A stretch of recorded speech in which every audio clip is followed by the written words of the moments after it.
This is a world where humans no longer exist, and the closest thing to them are warrior fairies that will fight to the death to save the world from legendary beasts. It all starts with this blue-haired girl called Cathali, who is about to get into an accident for following a cat. However, our protagonist manages to save her in time. This is where we can notice that the inhabitants of these areas are people with the appearance of animals. But the most interesting thing is that when they see them both without fur and with a more human appearance, they are surprised and even begin to reject them and repudiate them because the protagonist, whose name is William, is the last human being in the world, and for some reason they are not welcome in that city. That is why our protagonist runs from the area with Cathali, who thanks him for having saved her. She also tells him that she has a request, which is that he goes with her on a small adventure to see the landscape from the top. Willem accepts and even buys her a hat, and it's here where they have something similar to a date.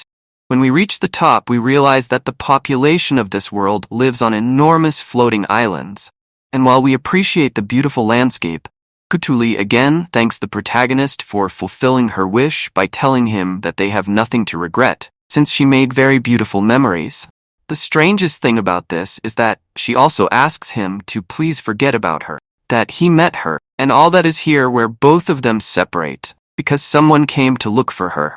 Later, our protagonist meets an elf, who is an old friend with whom she talks about a job offer that consists of taking care of a warehouse with very special weapons for the army. And as apparently our protagonist has military experience, and he is a hairless man, he is perfect for the position. William at first refuses because he wants to stay as far away from that life as possible, but in the end he ends up accepting because the job does not seem to be that dangerous.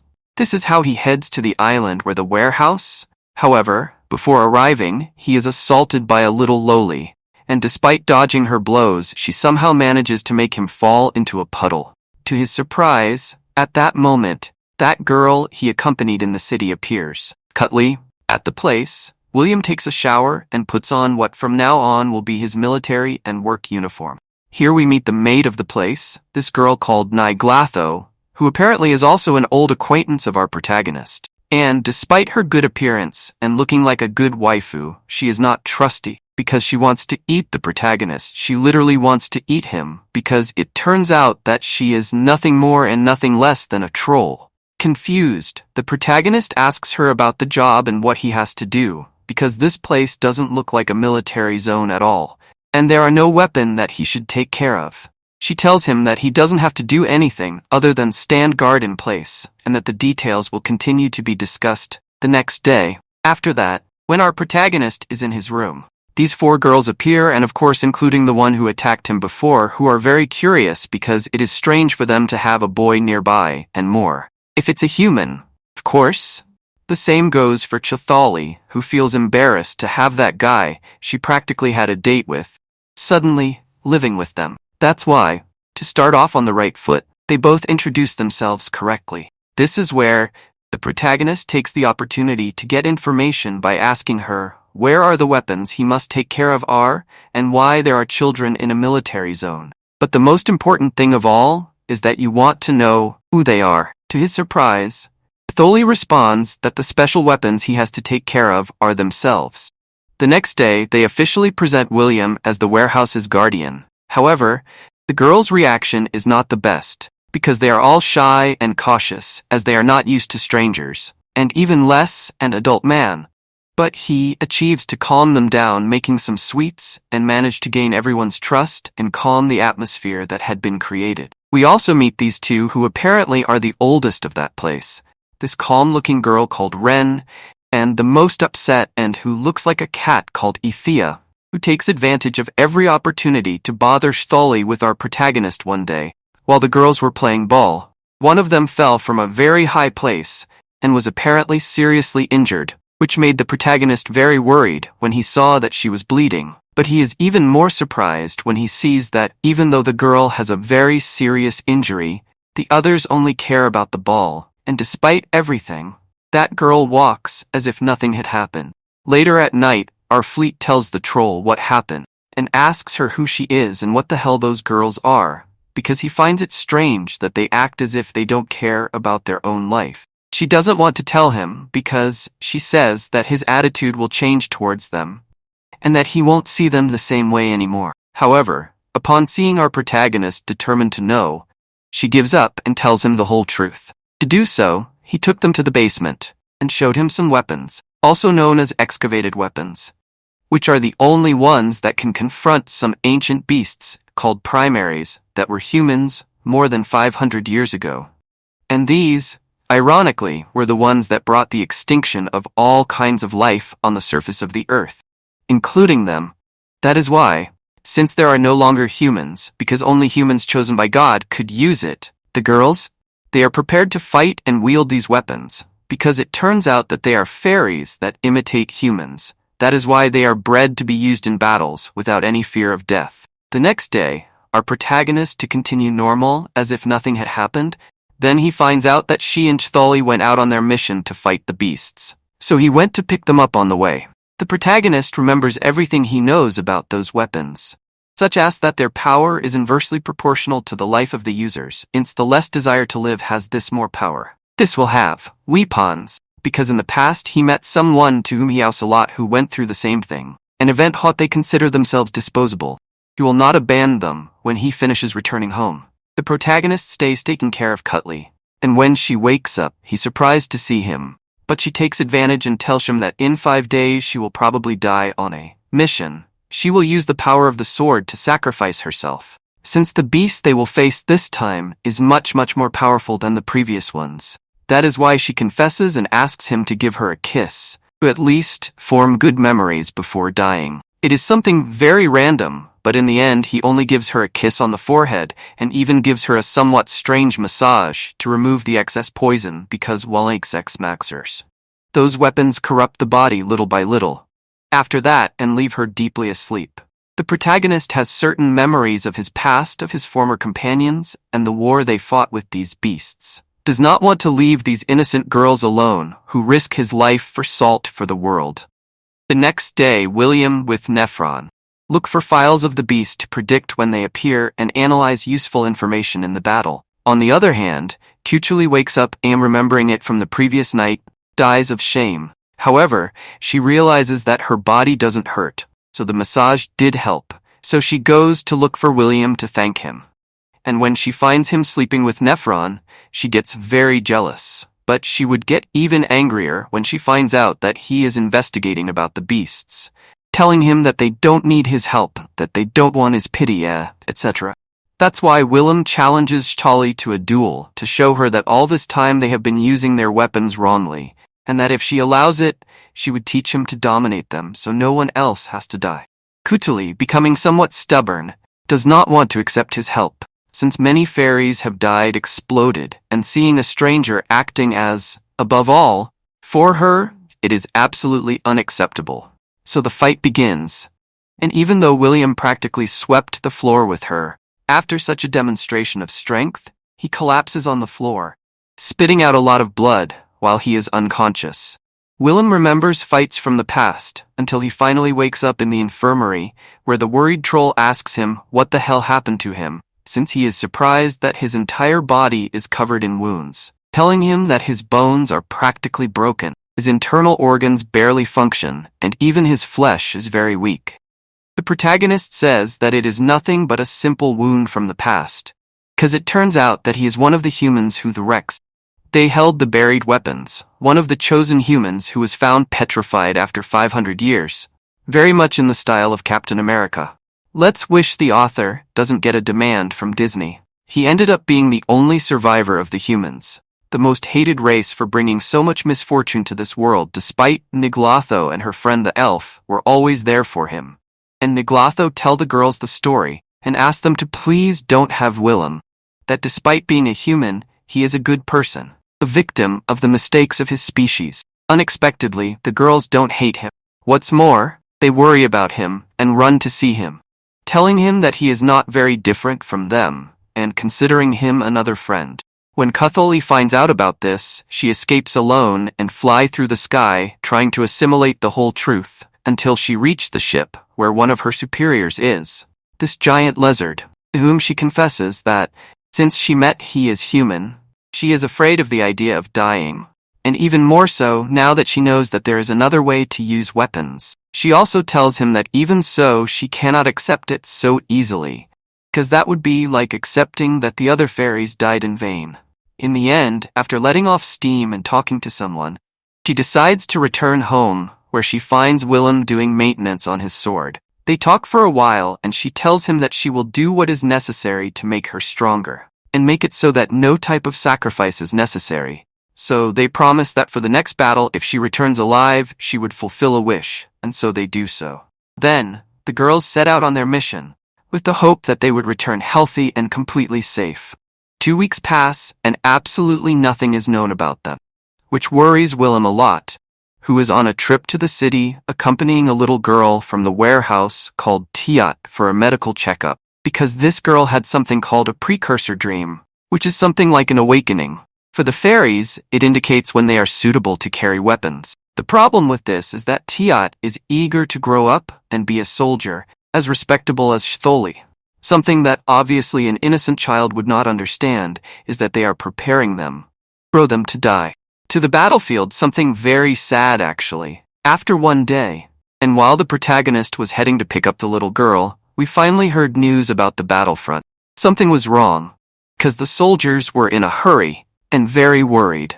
William stopped one, and he makes him tell him what the hell is happening too, which he responds that the defenses of the battlefront have failed. The worst news of all, and the one that our protagonist least wanted to hear.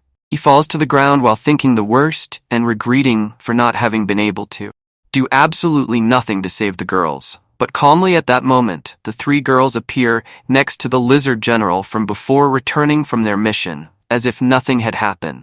William, upon seeing them without thinking twice, he ran and hugged Stholi, without caring that someone saw or said anything about them. He was simply very happy that they returned safe and sound. He also received a good blow from the waifu, and despite saying that the mission was a mission, it turns out that on that mission they crossed paths with a very strong beast that was not foreseen, which forced the immediate withdrawal of the attack squad. However, Cthulhu was determined to defeat it and refused to retreat.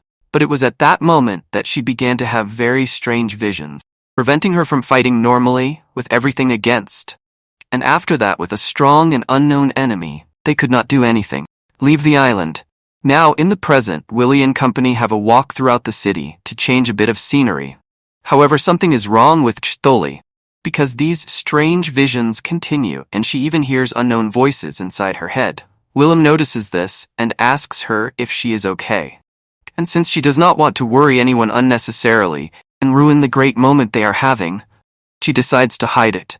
The afternoon falls, and while the girls returned home, Stholi talks to our protagonist, telling him that she knows her true strength better than anyone, and that it is thanks to him that she learned to fight. And for that she is very grateful. She also tells him not to worry anymore, because she will save that world, and that as a former soldier, he deserves to rest from the battlefield. William, upon hearing this, when he met them, that changed, and that is why he is very happy to have them alive. And with this nice scene, Stholi ends up confessing to be in love with our protagonist. While continuing on their way, suddenly they are interrupted by this rabbit officer who asks the protagonist to accompany her to a place. Obviously William refuses, but it is where she mentions the name of Sewang Kandel, something that our protagonist cannot ignore, and even though Stholi begs him not to leave, he apologizes to her and goes with the officer to see said person. It is here where we meet this old man, who is Sewang himself, who apparently is an old companion of Willem and a powerful magician from the past. William is surprised to see him alive, telling him that it is not normal that after 500 years he continues as if nothing, because unlike him, his boom was not petrified. Sewang explains that he himself inserted a curse that prevents him from aging, suffering from injuries, and of course, even dying. He practically has eternal life to the point where he is no longer even considered human. And well, in short, both of them talk, remembering old adventures and even their old partner, who was the carrier of the sword that currently carries Stholi. Very interesting to take into account. Then Sewang tells the protagonist that he needs to introduce him to someone, and takes him to where the giant is, who is an ancient god with whom our protagonist fought, who now looks like this, due to the battle that these two fought in the past. And since he, together with the old Suwong, maintains the floating islands with his power, he has not had time to regenerate his body. Itty William questions them about the beasts and who the hell created it. This answers that the cause of all of them were the humans, specifically a cult called Trua that brought destruction and total chaos to this world. They also tell him about a large-scale plan to end those beasts in which he is indispensable, since they know better than anyone excellent abilities of our protagonist. He tells him that together with him and a large number of fairy warriors, they could fight and even win. As soon as his Sawong mentioned this, William makes his anger known. Upon learning that they are the ones behind everything, like the use of fairies as weapons of war, Sawong is surprised that his former partner takes the side of the fairies. And that's why he explains to him what they really are. And it turns out that fairies are ghostly life forms that are born from the wandering souls of children who do not know that they have died. And as the excellent magician that he is, he can create fairies from these spirits. That is, create weapons by tons. He also explains to him that as they are born without fear of death, are excellent weapons to save the world. However, when they generate a lot of poison with the excavated weapons, the memories of their past lives can torment them to the point of causing mental degeneration, which is why he tells him that they have a short life expectancy. And this is exactly what Chtholi is currently experiencing. William, shocked by so much information, suddenly ends up discussing with Sawong, because he does not agree with the cruel method of using innocent fairies for the mere whim of recovering the surface.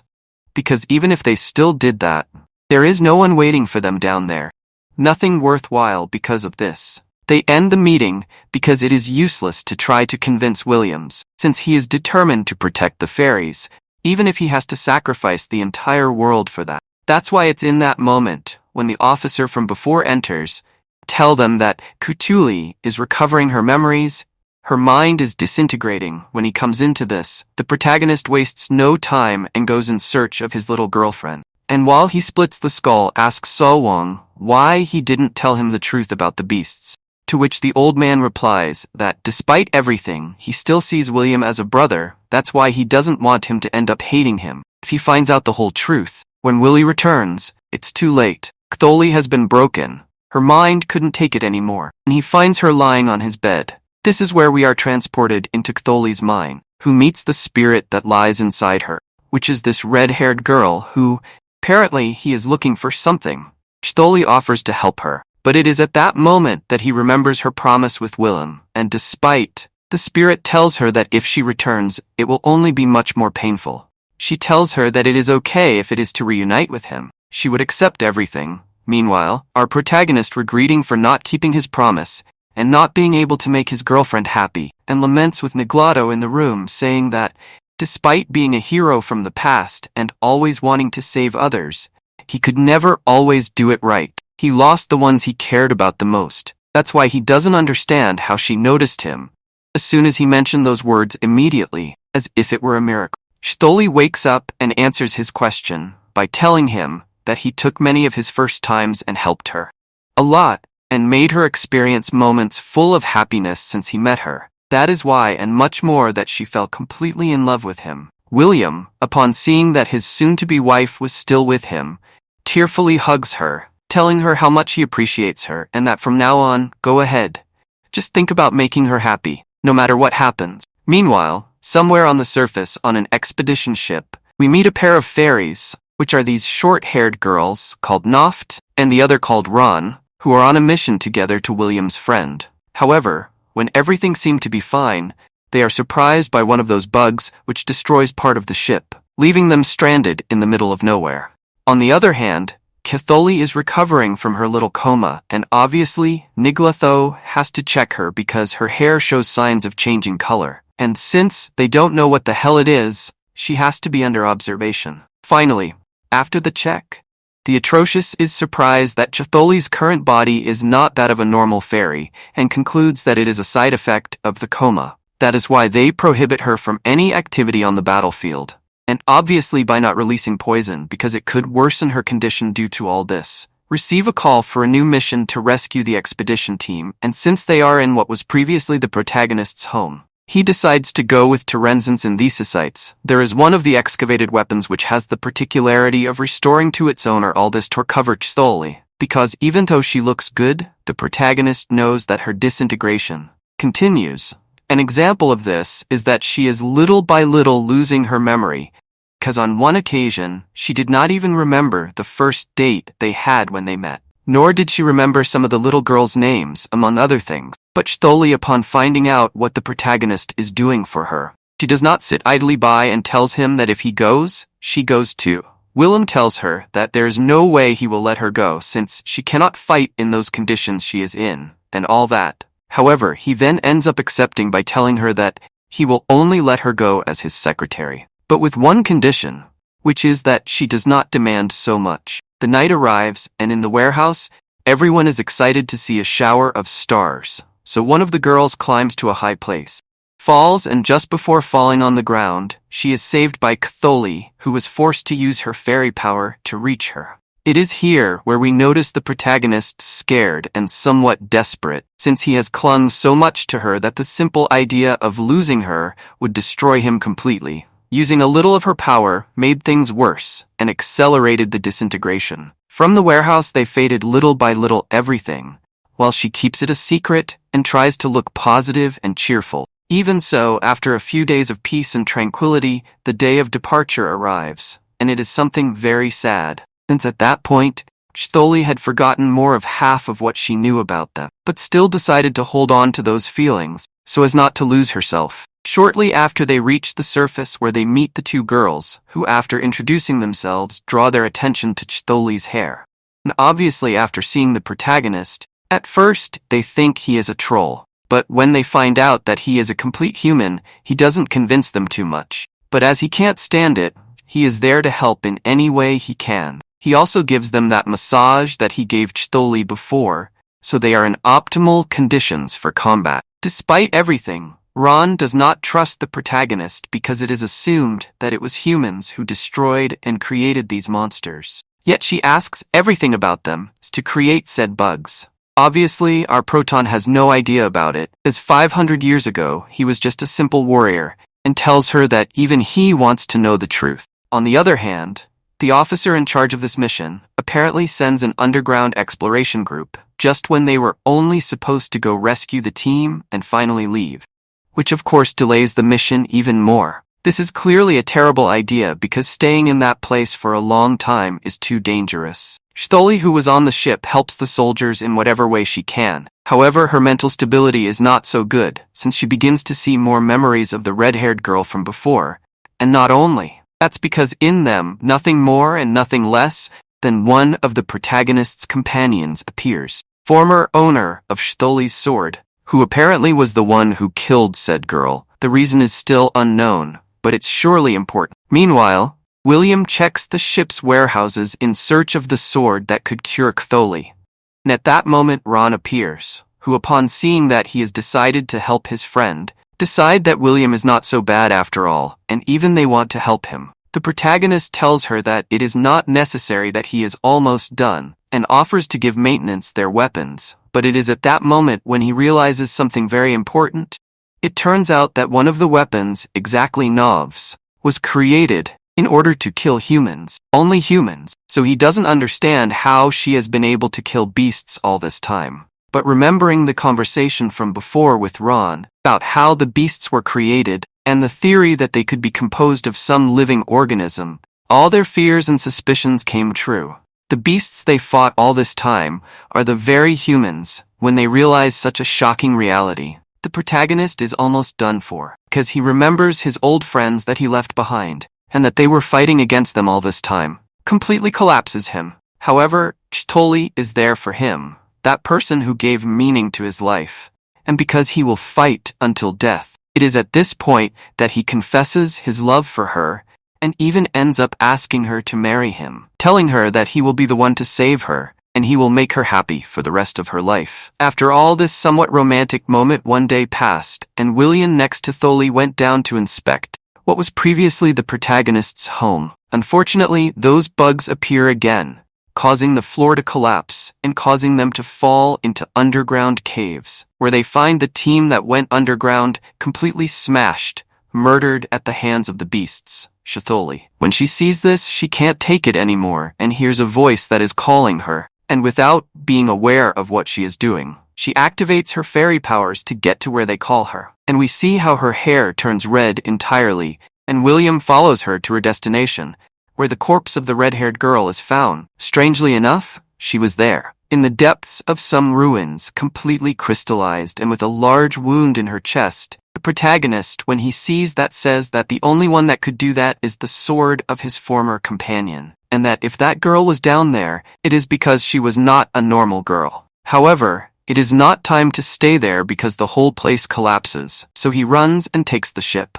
We see that Shitholi doesn't wakes up, and it turns out that she is talking to the red-haired girl in her inside. She tells her that in ancient times there were 3 goddesses who watched over the humans who wanted to destroy the earth. They sent a complete army to destroy them, but they failed.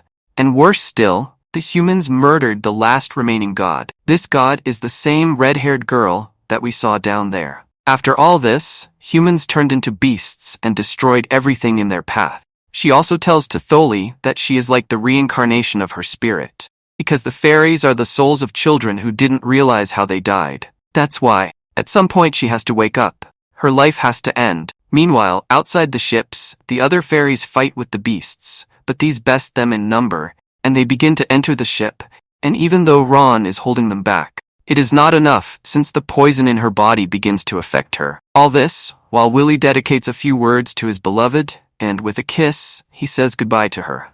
Hurt, and with nothing but anger and regret for not having been able to save her, he goes out to fight against the damned beasts. It is at that moment that the ship began to fly, but with many times inside, the protagonist still began to kill them with his bare fists. And while fighting, he saved Ron, who was about to be devoured. She realizes the unfortunate state in which our protagonist is, who no longer cares about anything at all, not even that his body falls into pieces. That is why she forces him to rest a little, and then continue with the fight. Meanwhile, Shitholi from another plane or dimension observes how our protagonist, despite almost being a corpse, he faces these bugs, which is why, as a last wish, she asks the red-haired girl to let her go to help her. She warns her that if she does that, not only her memories but her feelings will completely disappear. Absolutely everything will be destroyed. She tells her that it is okay. It would be worse to let everything end like this.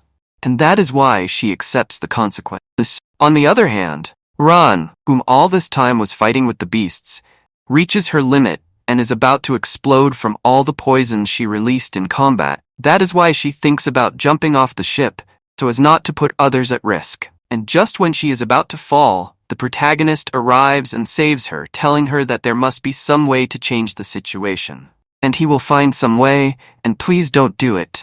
Don't kill herself, because he doesn't want to lose anyone else. However, Ren sweetly tells him that it's okay not to worry, that he already saved her. And with these words, she lets herself fall into the void. Even so, our protagonist tries to at least leave, with them jumping to the void too. Meanwhile, Nav is completely exhausted and wounded. From the ground, she sees how Shitholi managed to wake up and heads to the battlefield. She asks her where she is going, and that it is better that she hide, because in her condition she won't be able to do anything good. And she answers that she doesn't want to hide anymore, and says that everyone has given her so much that now it is her turn to return the favor, since she can't be happier than she already is. That's why it's time for her to wake up. Saying these words, he launches herself from the ship to save our protagonist. Using all that remains of her power, she manages to reach them and save them from the fall. And as if she was an empty shell, she launches herself to fight the beasts. No matter how many wounds they give her, she fights as if it was a crimson butterfly in the middle of the battlefield,